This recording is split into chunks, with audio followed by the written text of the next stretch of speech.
Good morning. Good morning. Welcome to the Unitarian Universalist Society of Schenectady. My name is Tom Comparin, he, him pronouns, and I am serving as worship associate today alongside the Reverend Lynn Gardner, she, they. Here we are gathered side by side in this circle of welcome and love.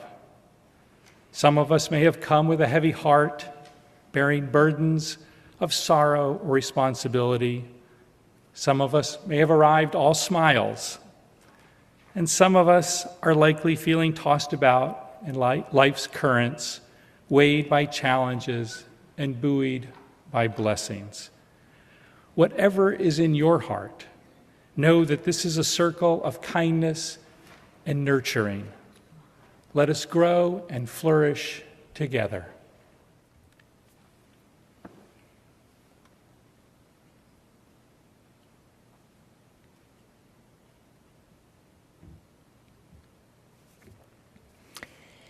At this time of year, most mornings find me out in our garden. The birds are singing and calling, and squirrels scamper to the strawberry patch, searching for the bright red fruit that grows through the bird netting that protects most of the plants.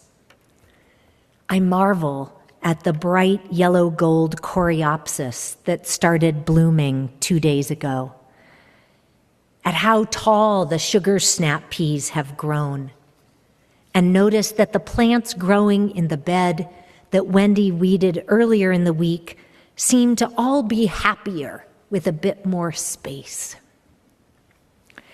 I learn a lot out there with my feet on the earth and my hands tending to soil, water, seeds, and growing plants. It's also a time I feel a deep sense of connection with my ancestors, with the web of life, and a creative, loving energy that is as present for me as gravity. Gardens and communities have a lot in common. Neither happen without some intention and effort. Both can be beautiful and surprising, unique and nourishing. What might we plant? What do we hope grows in the ever-changing community that is this congregation? Whether we're talking about UU Schenectady or the communities in which we live, I want to plant and nurture trust. According to researcher and author Brené Brown, trust is not built through grand gestures. Instead, it is cultivated and earned gradually in small, everyday moments. You can increase trust by practicing what Brown calls the braving framework. Braving, an acronym of 7 specific behaviors that define a trusting relationship. The 7 components of trust that she describes include boundaries, B. Boundaries means that you respect others' limits and are clear about your own. Trust requires knowing what is okay and what is not okay, gently reminding each other when a boundary is breached, and adjusting behavior in response. I love growing fresh mint, and mint in a garden has terrible boundaries. So we either need to give it a lot of space where it can spread to its minty heart's content, or grow it in a pot where the boundaries are well defined. The R in braving is reliability. Do what you say you will do. This means balancing commitments so as not to overpromise and underdeliver. It means communicating if circumstances change. because sometimes circumstances change. Reliability helps trust grow. A, accountability. With accountability, we own our mistakes, make amends rather than making excuses, offer real apologies, and change our behavior in the future. A real apology is for something that you actually have responsibility for. So for instance, if I said, "I'm sorry you feel that way," that's not an apology, because I'm not responsible for your feelings. I can only apologize for something that I have done or said. A real apology. Accountability helps trust to grow. V, the V in braving, is vault. Keep confidences and respect others' private stories, recognizing that what they have shared with you is not yours to pass on. Keeping confidences is not the same as keeping secrets. Keeping confidences is honoring someone else's privacy. Keeping a secret can actually harm communities. That means not telling something that somebody is concerned would get them in trouble. We don't want to keep secrets. We do want to keep confidences. This practice certainly deepens trust, which strengthens community. The I in her braving acronym is for integrity. Choose courage over comfort. Practicing our values rather than just professing them. Integrity. N, non-judgment. Allow others to struggle, to ask for help, and express their true feelings without fear of being judged or evaluated. G, generosity. Offer the most generous interpretation of the intentions, words, and actions of others. With each of these qualities and practices, we grow trust. And when people in a community have mutual trust, they can be more creative. They make decisions together more easily. They build on each other's strengths and have way more fun. After planting trust, we can cultivate showing up and taking turns. One can learn a lot about showing up and taking turns by spending time in a garden. As an enthusiastic but not particularly skilled gardener, I hope that the various things that I've planted show up in all their beautiful varieties. I love the deep purple petunias, the fluffy magenta peonies, and the vibrant orange nasturtiums. They each show up as themselves. Likewise, our community is strengthened when each of us have the opportunity to bloom and grow. Taking turns is also really important. It's helpful when not everything blossoms or ripens at the same time. 2 weeks ago, the irises that Mimi had planted in the flower bed along the church patio and the parking lot were just stunning. Anybody else see those irises? Wow. Yeah. And now those flowers have finished and the leaves remain strong and green, gathering energy for next year's display. The irises have made way for the zinnias and the sunflowers that will come. Our community is strengthened by the presence of one another. showing up for worship, for celebrations, for times of learning together, to share the work, and to be supported by one another too. Many gardeners and farmers follow the practices of Indigenous Americans, including the Haudenosaunee, who teach the strength of companion planting that utilizes corn, beans, and squash, known as the Three Sisters. These plants create a self-sustaining ecosystem. Corn provides a climbing trellis, beans fertilize the soil with nitrogen, and squash acts as living mulch to suppress weeds and retain moisture.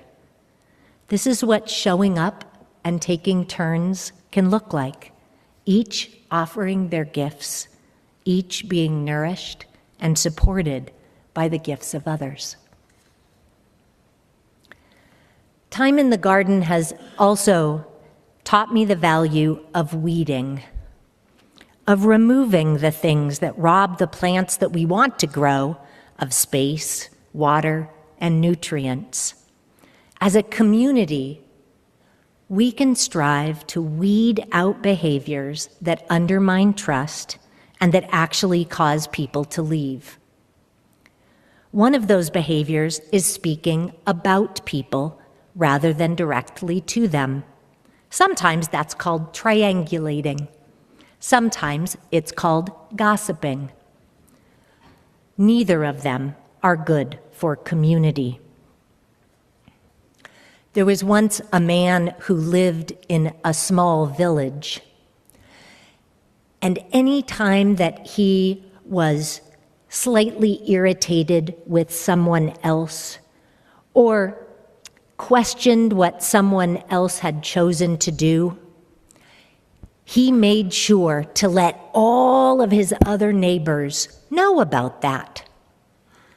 He regularly talked about people rather than to them. One day, this had created a huge conflict in their small village. He went to one of the village elders and asked for some help in repairing what he had done.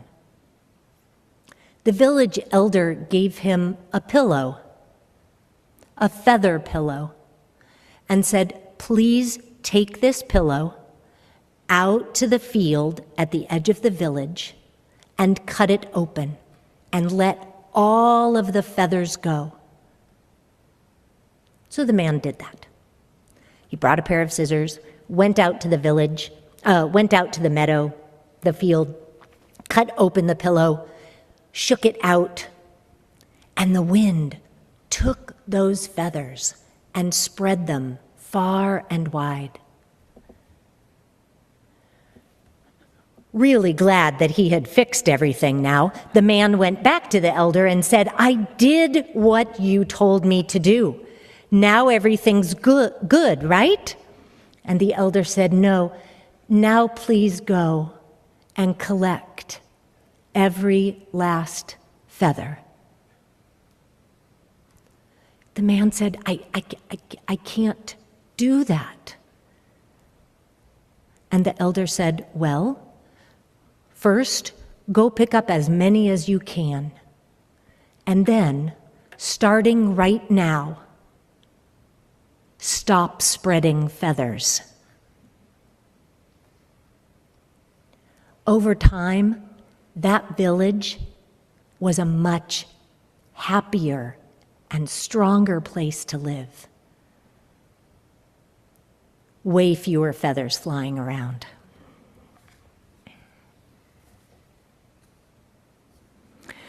Gardening has also helped me to understand that it is okay to need different things.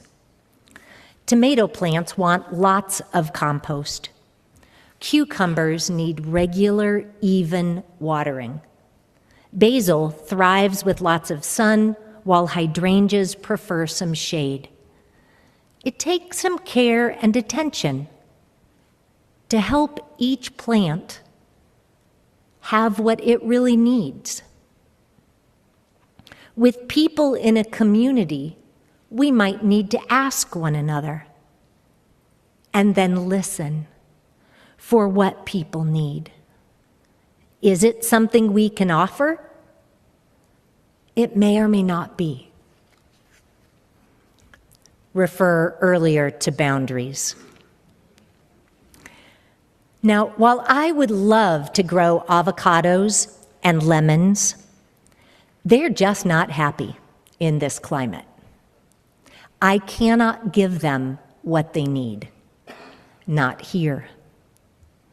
Your ministers and program staff want to understand what different individuals and families need in and from their religious community. And then working with volunteers, we can offer lots of different opportunities. Sometimes people realize that what they need is somewhere else, and we can support that too. I am grateful for avocados, even if I can't grow them myself. So let us keep talking to one another, sharing what we're interested in, sharing what we need, listening to one another to see if we can help all of us grow and thrive. 40 years ago, I had a 6-month internship at an environmental education farm and wilderness area called Hidden Villa. It's in Los Altos Hills, California. I learned a lot about compost there from Amy Boisevane, who was one of the lead gardeners. The compost bins there were added to regularly, and they were well tended. The kids who came to visit the farm were often amazed and delighted when we'd use a garden fork to dig into the center of the main pile, revealing the steaming center. We would sing the decomposition song by the Banana Slug String Band. Decomposition, I said, decomposition, I said, get down, break down, get down, break down. It's a classic. The end result was soft, dark compost, rich with nutrients to fertilize the garden. Our compost pile at home isn't quite as robust, but it does result in some really beautiful compost. And I can almost hear the plants saying, thank you. This is so delicious when we add a layer of mulch. Communities benefit from compost as well. When the energy of past projects and programs that have concluded can be celebrated and allowed to go, they can nourish what will grow in the future. Because we can't keep growing everything. Everything is a cycle, as we heard in the reading. The harvest comes. So let us celebrate all the good things that we have done and compost so that the energy that has nourished us in the past can also sustain us in the future. Which brings us to gratitude. Gratitude for so much that happens within this community. There is so much to learn in the garden about gratitude. Robin Wall Kimmerer, a Potawatomi botanist, author, and the former director of the Center for Native Peoples and the Environment at the State University of New York College of Environmental Science and Forestry, grew up attending this congregation with her siblings and their parents, Pat and Bob Wall. She writes, "Gratitude is so much more than a polite thank you. It is the thread that connects us in deep relationship, simultaneously physical and spiritual, as our bodies are fed and spirits nourished by the sense of belonging, which is the most vital of foods. Gratitude creates a sense of abundance, the knowing that you have what you need. In that climate of sufficiency, our hunger for more abates, and we take only what we need in respect for the generosity of the giver." She continues, "If our first response is gratitude, bless you, then our second is reciprocity, to give a gift in return. What could I give these plants for their generosity? It could be a direct response, like weeding or water or a song of thanks that sends appreciation out on the wind. Or indirect, like donating to my local land trust so that more habitat for the gift givers will be saved, or making art that invites others into the web of reciprocity." Time in the garden has filled me with gratitude. So many gifts, so much beauty. In April, the Survive and Thrive team hosted an evening called A Gift of Seeds with Petra Page Mann. Petra reminded us of the amazing gifts of sunshine and rain. We never receive a bill from the sun. We're not invoiced for rain. Likewise, beloved community is not a commodity.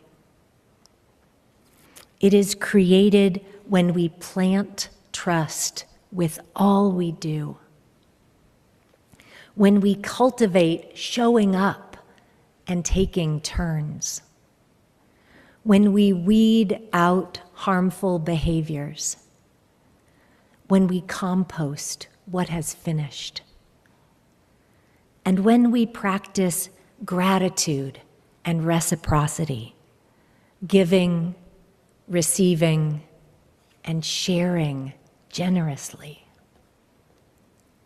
May we each be blessed and nourished by beauty in gardens, in community, today and in the days to come. Amen. Ashe. Salam.